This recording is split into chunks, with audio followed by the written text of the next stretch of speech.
Olá, meus queridos irmãos e irmãs, graça e paz da parte do nosso Senhor e Salvador Jesus Cristo. Estamos chegando ao final de mais um dia, com mais uma oração da noite, para tratar do nosso tema Apocalipse 7x7, uma mensagem de fé, esperança e encorajamento. Hoje eu quero tratar com os irmãos a respeito da igreja de Esmirna. Na última devocional nós tratamos da carta endereçada à igreja de Éfeso e vimos que aquela carta tinha elogios e censuras.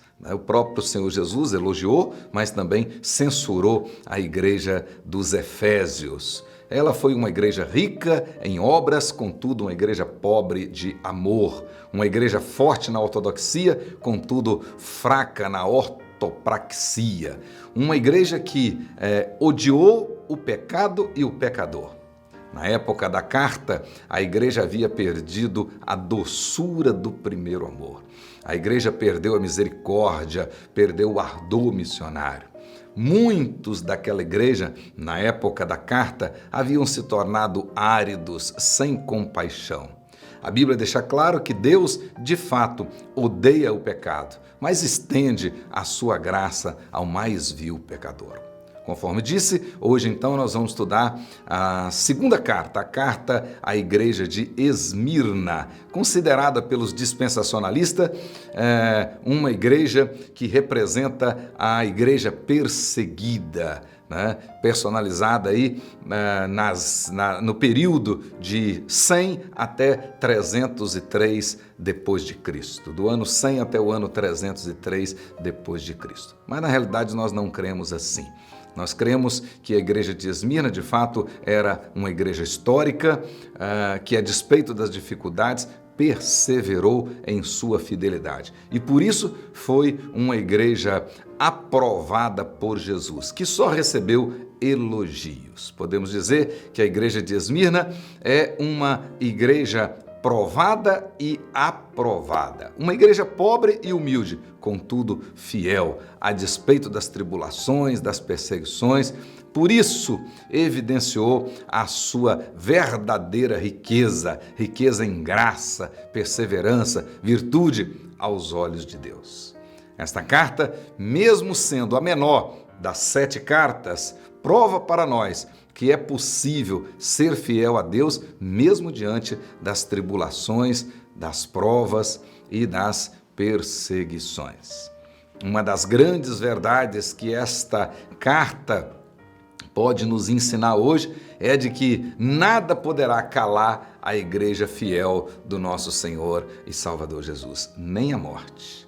Esmirna é hoje a atual cidade de Izmir, lá na Turquia. Atualmente essa cidade tem mais de 4 milhões de habitantes. No final do primeiro século, já era uma cidade importante com cerca de 100 mil habitantes, mas era considerada a flor da Ásia, né? A cidade mais esplêndida das 7 cidades da Ásia Menor citadas aqui no Apocalipse. Era uma cidade próspera, uma cidade famosa por causa do seu porto, que facilitava o comércio entre a Europa e a Ásia, mas também muito famosa por causa da produção da mirra, que tinha em abundância lá naquela cidade.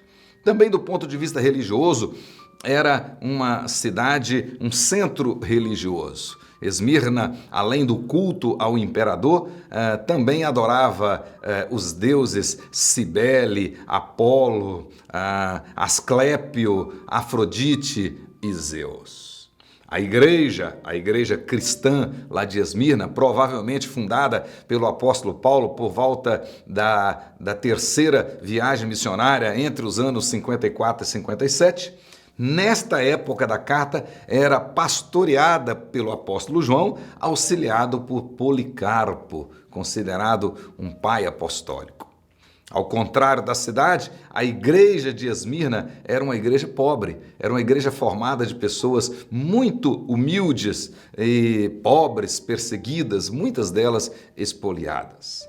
Enquanto a cidade se orgulhava da sua fidelidade a Roma, a igreja, por sua vez, foi elogiada por Jesus por causa da sua fidelidade a Deus, mesmo diante das tribulações.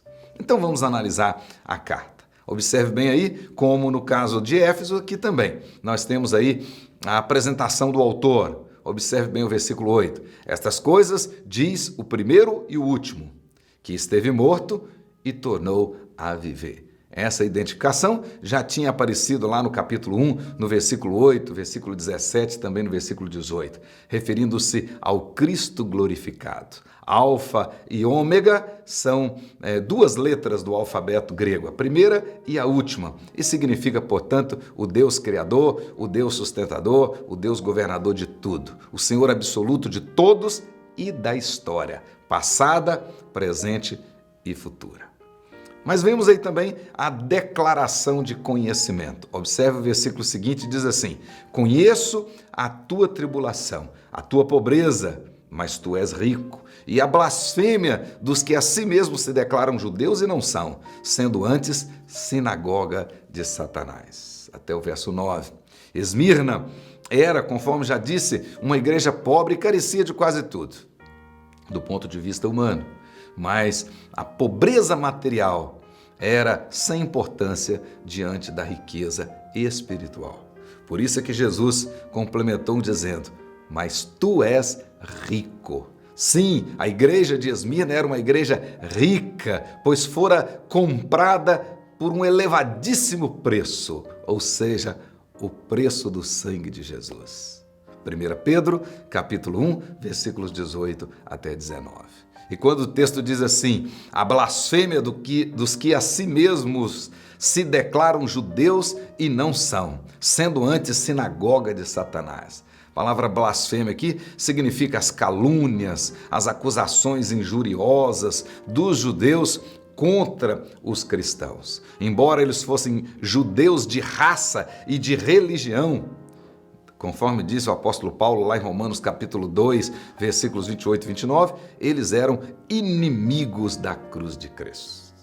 E a Bíblia diz aí, próprio Jesus falando, que eles eram sinagogas de Satanás. O que significa? Os judeus se reuniam lá na sinagoga deles e aquela sinagoga se transformava realmente num covil. Lá, ao invés deles adorarem o Deus verdadeiro, eles estavam planejando alguma maneira para destruir, para entregar os cristãos. Portanto, se tornaram instrumentos de Satanás. O que nós podemos ver aqui, claramente, uma lição muito importante que nós podemos ver aqui, que embora fossem os judeus, os instrumentos da perseguição, que estavam por detrás das perseguições, era o próprio Satanás. Satanás usando aquelas pessoas para perseguirem os discípulos de Cristo.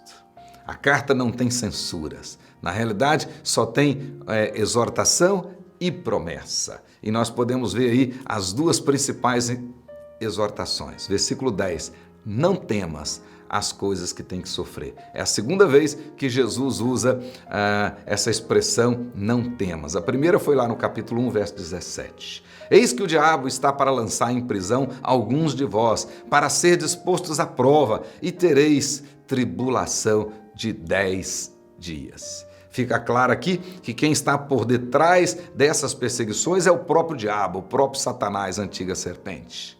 Portanto, embora os danos fossem físicos e materiais, a origem da prova era espiritual, bem como também o propósito.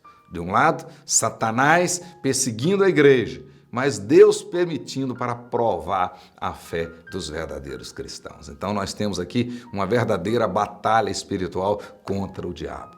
O texto diz, tribulação de 10 dias. O número 10 aqui é um número exato. No Apocalipse ele não tem nenhum significado simbólico mais expressivo. Contudo, nesse caso aqui, representa um período curto, permitido por Deus, de uma perseguição local. Nós não temos aqui uma referência a uma perseguição mundial. Pode se referir, por exemplo, à perseguição nos dias do imperador Diocleciano, já no finalzinho, lá por volta do ano 303 até o ano 313, cerca de 10 anos. Mas também pode se referir à perseguição aqui nos dias do imperador Marco Aurélio, isto por volta do ano 161, que culminou, por exemplo, na morte do bispo de Esmirna, Policarpo, que foi um mártire.